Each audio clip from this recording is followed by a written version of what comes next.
This is my digital tach. This for single cylinder, and this for multiple cylinder, like that is for 4 cylinder.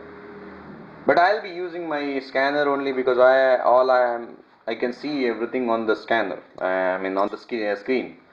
Now I'll start the bike. I'll check out the RPM.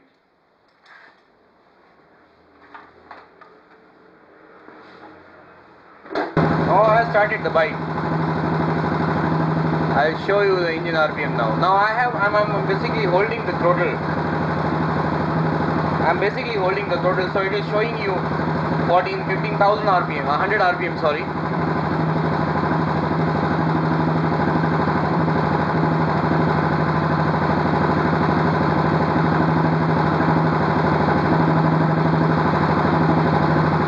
Now I'm leaving the throttle, so it will come down.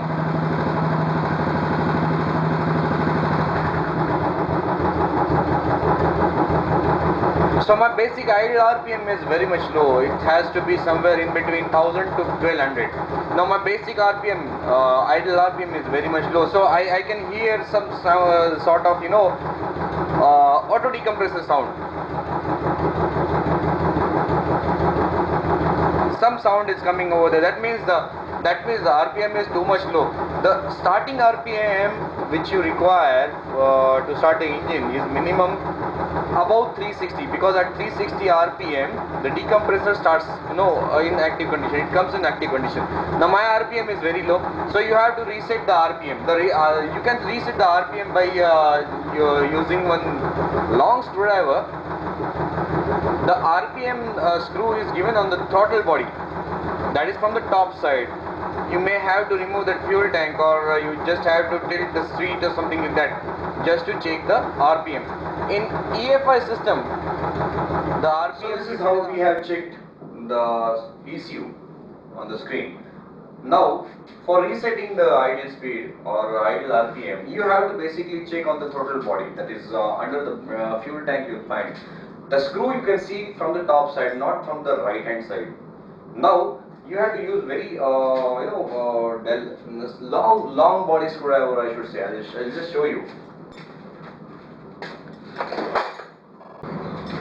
This is my long screwdriver, what I'll be using for resetting the idle RPM.